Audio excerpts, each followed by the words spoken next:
Bapak Ibu Saudara, kalau tadinya sebelum kita lahir baru, kita serupa dengan dunia ini.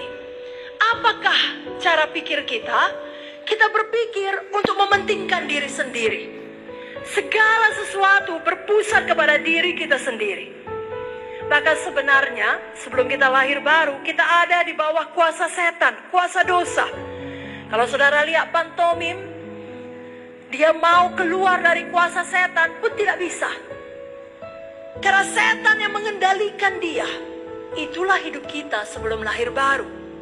Efesus 2 ayat 1-3 menjelaskannya. Kamu dahulu sudah mati karena pelanggaran-pelanggaran dan dosa-dosamu. Puji Tuhan, ini dahulu, amin. Bukan sekarang ini. Tapi dahulu kamu hidup di dalamnya. Karena kamu mengikuti jalan dunia ini.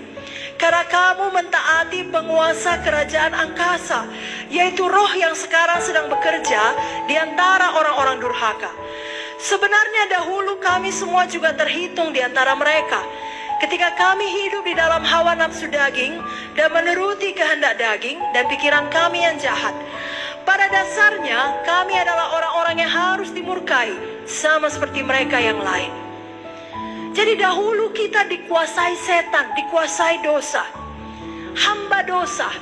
Karena kepada siapa kita taat, kita adalah hambanya. Roma 6 ayat 16-17 mengatakannya. Apakah kamu tidak tahu bahwa apabila kamu menyerahkan dirimu kepada seseorang sebagai hamba untuk mentaatinya, kamu adalah hamba orang itu yang harus kamu taati. Baik dalam dosa yang memimpin kamu kepada kematian, maupun dalam ketaatan yang memimpin kamu kepada kebenaran. Tetapi syukurlah kepada Allah. Dahulu memang kamu hamba dosa, tetapi sekarang kamu dengan segenap hati telah mentaati pengajaran yang telah diteruskan kepadamu. Dahulu kita hamba dosa, tapi sekarang kita hamba kebenaran. Amin. Itulah kodrat kita sekarang. Suka mengerjakan kebenaran. Suka hal-hal yang baik. Mau menjadi seperti Yesus. Dahulu di bawah kuasa setan, sekarang tidak lagi. Efesus 2 ayat 6 berkata, di dalam Kristus Yesus, Ia telah membangkitkan kita juga dan memberikan tempat bersama-sama dengan Dia di sorga. Jadi tempat kita bersama-sama dengan Yesus. Sekali lagi Bapak Ibu Saudara, hidupkan dalam hati kita. Kalau kita bangun pagi esok dan hari-hari berikutnya, kita berkata, haleluya, ini hari yang baru, ini hidup yang baru. Sepanjang hari ini, saya hidup bagi Yesus. Saya hidup bersama Yesus. Kodrat saya bukan lagi marah-marah, bukan lagi khawatir, bukan lagi segala macam ikatan dosa. Tidak. Kodrat saya adalah berbuat kebaikan, berbuat kebenaran. Kodrat saya adalah kerajaan sorga, sukacita, damai sejahtera, kuasa di dalam Yesus. Amin, saudara. Begitulah tiap-tiap hari hidup baru di dalam Tuhan. Kehendak daging tidak lagi menguasai saudara. Saudara yang menguasai kehendak daging dan hawa nafsu saudara. Galatia 5 ayat 24-25 mengatakan, barang siapa menjadi milik Kristus Yesus. Siapa di sini milik Kristus? Amin. Jadi ayat ini berkata, barang siapa menjadi milik Kristus Yesus, ia telah menyalibkan daging dan segala hawa nafsu dan keinginannya. Jikalau kita hidup oleh roh, baiklah hidup kita juga dipimpin roh.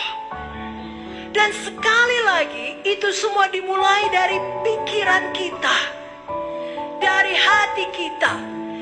Roma 8 ayat 5 berkata, mereka yang hidup menurut daging memikirkan hal-hal yang dari daging.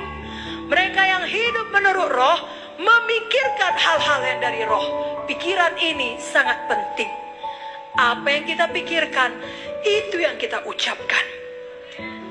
Saudara mencoba menahannya pun suatu saat pasti keluar. Dalam bahasa Inggris dikatakan Bapak Ibu Saudara, as a man thinketh, so he is.